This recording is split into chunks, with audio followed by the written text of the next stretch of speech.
또 사전투표에 대해서 부정선거나 관건선거 시비가 아직도 있는데 왜 선대본부에서는 사전투표를 하라고 하느냐, 이런 여러 혼란스러운 상황들이 실제 느낄 겁니다. 저에게도 많은 분들이 지역에서 또 전화로 메시지로 문의도 오고 항의도 오고 합니다. 그러나 저희들이 이제 종합적으로 판단할 때 지금의 상황을 좀 간략히 보고 드리면 좀 이해하실 수 있으리라고 생각합니다. 여기에 오늘 참석하신 분들은 모두 다 보수 우파로서 나라를 걱정하고 윤석열 대통령을 만들어서 나라를 지켜야 된다는 생각이기 때문에 오늘 제가 좀 간단하게 설명드리는 부분 등을 잘 좀 주변에 소통을 해 주셨으면 합니다.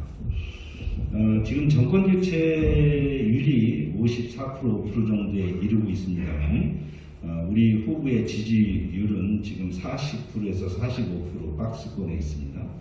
또 이재명 후보는 35%에서 40% 박스권에 있습니다. 자, 여기에 이제 또 안철수 후보의 변수가 있고요. 정권 교체율을 이렇게 54%까지 나왔는데 왜 우리 후보가 50%를 돌파하지 못하느냐는 부분에 그동안의 당내 안팎 상황들이 이에 대해서 설명을 하고 있고요. 그럼 이 부분을 어떻게 돌파하느냐가 이제 저희에게 남아있는 쟁점입니다.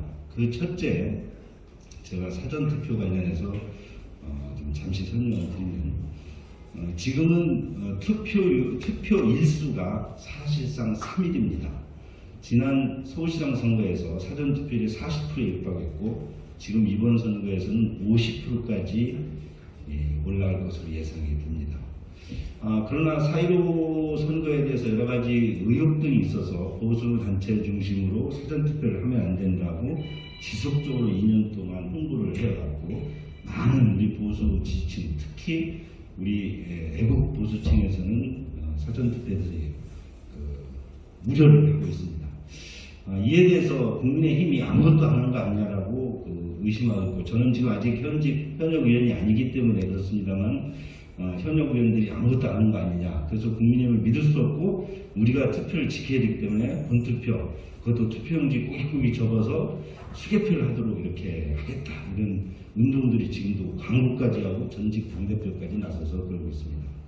근데 이것이 얼마나 위험할 수 있느냐면, 저희가 사전투표에 대해서 4.15 선거 상황에 대해서 아무것도 하는 게 아니라 실제 사전투표가 투표함이 후송되고 보관되고 하는 CCTV 문제나 참관인 문제나 경찰 후송 문제는 사실상 다 해결이 됐습니다. 우체국 부분에서 관외투표라고 해서 서울에 사는 사람이 부산, 대구에서 활동을 할 때 그분이 현재 투표한 것이 우체국을 통해서 이송하는 부분에 대해서 호송 문제, 참관인 문제가 없습니다. 이 부분은 아주 우편 봉투가 전달되는 것 때문에 그 하나하나를 우체국 집배송 과정을 실질적으로 관여할 수가 없습니다. 이건 미국 선거도 그렇고 이건 우체국에 대한 신뢰로 우리가 나갈 수밖에 없다. 근데 이 부분이 조직적으로 일어나는데 왜 그거에 대해서 관여 못하느냐라고 하시지만, 실질적으로 많은 공무원들이, 우체국 직원들이 관여하고 있기 때문에 저희들이 전문가들과 종합적으로 판단을 해보건데, 그런 데서 소위 투표함 바꿔치기라든지 관외 투표지가 우편봉투가 조직적으로 바꿔치기라고 우려하는 상황은 거의 없다는 게 저희 내부적인 결론입니다. 물론 이런 부분 등은 저희가 두는 부릅뜨고 지금 시민단체에서 참관인 제도나 또 감시단 제도를 통해서 하지 말아야 된다는 게 아니라 그건 훨씬 더 강화를 해야 될 것이고요. 그렇지만 그것이 무섭기 때문에 투표를 안 한다, 이것은 투표를 본투표나 한다 할 때 어떤 상황이 벌어진지를 제가 잠시 설명을 드리겠습니다. 지금 이 친구들이 어떤 형태든 코로나 상황을 했는지 이 투표일 가까이에 현재 여러분 느끼시겠지만 오늘 16만 명의 확진자가 발생합니다. 투표일 전후로 35만 명까지, 지금 통계 수치로 보면 35만 명까지 발생을 하게 되면 우리 보수 지지층에서만 투표하지 않고 사전투표하지 않고 투표일 날까지 기다렸다 투표일 날 하겠다면 무슨 상황이 나오냐면 하루에 20만 명에서 30만 명씩 누적돼서 일주일 정도가 지금 확진자들은 자가격리 상태 아닙니까? 200만 명이 넘는 사람이 투표 당일날 확진 상태에 있고 이분들은 자가격리 있습니다. 이분들이 투표할 수 있는 시간은 투표 당일 3월 9일날 6시부터 7시 반까지 나오라고 합니다. 자, 어제 제가 마포갑 당협에 무슨 상황이 나왔냐면 투표 선거 운동원이 15명이 있는데 부의원까지 뽑았는데 3명이 확진이 됐습니다. 그 운동원하고 저도 같이 밥 먹고 선거 활동을 하지 않습니까? 이분들이 확진이 된 하나가 확진되고 어쩌고 하니까 선거 운동이 싹 다 도망갔어요. 어디 가면 다 자가키트 받고 PCR 검사 받고 하루 반 동안 선거 운동이 못합니다. 그래서 제가 혼자 뛰어다니고 그랬습니다. 이런 상황이 9일날 어르신들 포함해서 많은 분들이 확진이 됐을 때 지금 몸이 열이 나고 막 그럴 때 투표장을 과연 갈까요? 3월 9일날 6시부터 7시 반까지 그분들이 확진들이 다 나갈까요? 안 그렇습니다. 그런데 민주당 지지자들은 지금 암묵적으로 다 사전투표 독려운동을 해가지고 지금 민주당에서 예측하기를 민주당 지지자들이 사전투표하는 걸 40%까지 예상하고 있습니다. 우리는 그거의 절반 정도 투표 안 할 거라고 봅니다. 지금 이 상태로 가면. 그러면 민주당은 4일날, 5일날 미리 40% 정도가 투표를 해놓고 있고 우리는 10%, 20%만 하는 상태에서 9일날 확진자가 200만 명이 됐을 때 투표장에 안 나가는 숫자의 대부분, 상당 부분은 우리 지지 아니겠습니까? 이것은 투표율에 3%, 5% 영향을 미친다고 합니다. 우리 지지. 3%, 5%가 박빙의 선거에서 3%, 5% 가지면 뒤집어지는 겁니다. 이 엄연한 상황에 지금 우리는 직면해 있고 이것을 돌파하는 길은 부정선거, 관건선거를 철저히 감시하면서 투표를 해야 된다는 것이죠. 그래서 저희가 이제 이런 상황이 걱정이 돼서 한 달 전부터 후보 직속으로 공명선거 안심투표 추진위원회를 만들어서 18명의 각종 전문가와 저도 거기 위원으로 들어갔습니다만 점검을 했습니다.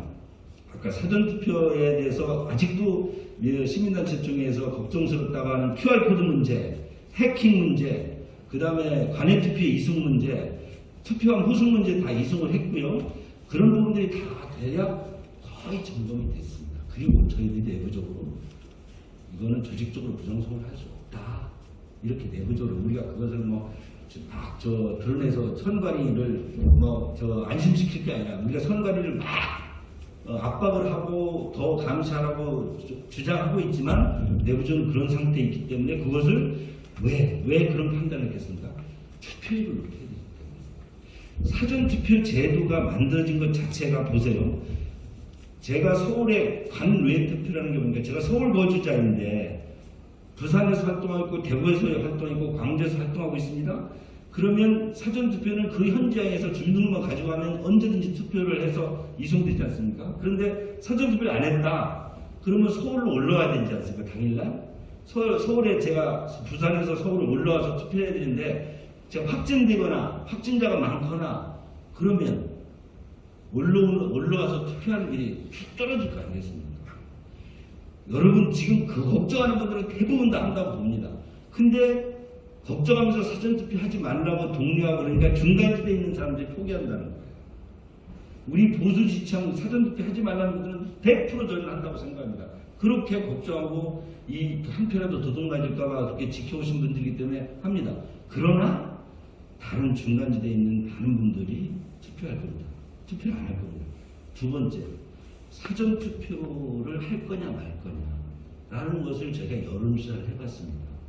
그랬더니 사전투표를 하겠다는 응답률이 25% 정도 나옵니다. 그런데 이것을 지역적으로 저희가 잘라봤습니다. 4,000 샘플을 해가지고 지역적으로 잘라봤더니 광주가 호남 지역에서 사전투표 하겠다는 일이 37% 나옵니다. 대구, 경북 이런 데서는 10%대입니다. 그럼 어떻게 되겠습니까? 이게 뭘 생각하냐? 민주당 지지층들은 사전투표를 한다는 것이기 때문에 사전투표율이 그쪽에서 훨씬 높고 우리는 실제로 훨씬 적단 말이죠. 그러니까 이게 팬데믹상이나 이런 게 아니라면 정말 본투표장에 나간다면 저희를 또 사전투표 해달라고 부탁을 할 겁니다. 근데 팬데믹이라는 이게 와가지고 9일날 무슨 상황이 벌어질지 모르는데 우리는 3, 4, 5일날, 4일날, 5일날 포기해놓고 9일날 하루 믿었다가 그 상황이 벌어지는 것을 어찌 감당하느냐. 그래서 사전투표에 대해서 조금 아직도 걱정이 들어도 저희들을 믿고 또 저희들이 그에 대해서 투표 그동안 참관인들은 대략 뭐 형식적으로 하는 사람들로 이제 대개 선거비 일당 7만 원 주고 이렇게 하는 분들로 동네에서 대략 강협해서 했는데 이 부분에서 시민단체 우리도 젊은 사람 지켜볼 수 있는 사람 교육을 철저히 시켜서 투표할 때 개표할 때 두는 것도 지켜볼 겁니다. 그리고 또 지금 보수단체 유튜버들이 사전투표 그 밖에서 다 유튜브로 찍어서 아니 카메라로 찍어서 여기 마포 도합 저 사전투표장에 100명이 들어갔는데 내가 찍은 사람은 120명이다. 그럼 20명 이거 어디 간 거냐? 이렇게 따지겠답니다. 저는 그것도 도움이 된다고 봅니다. 이렇게 지켜내는 게 문제지 그게 무섭다고 사전투표에 대한 막연한 두려움 때문에 안 하시면 큰일이 난다는 거죠. 이거는 제가 보수단체로부터 욕을 많이 먹었습니다. 저는 이 부분에 대해서 선거관리위원회 아주 고위직을 지낸 분이 우리 당에 아주 지킴이도 있고 문상도 장관이라고 조혜주라는 그 사람도 전임 상임위원인데 그분한테 제가 충분히 며칠 동안을 공부하고 점검하고 그분이 그래도 지금 선관위에서 뭘 더 해야 되고 이런 것들을 다 하면서 마지막 우리가 점검할 게 뭐고 그럼에도 불구하고 이 사전투표를 해야 되는 이유를 제가 미리 학습했기 때문에 자신 있게 이렇게 말씀드리고 제가 이거는 후보한테도 또 우리 선대본부장한테도 적극적으로 설득해서 지금 선대본부 차원에서도 이제 내일 모레부터 적극적으로 사전투표를 하도록 이렇게 공유할 것입니다.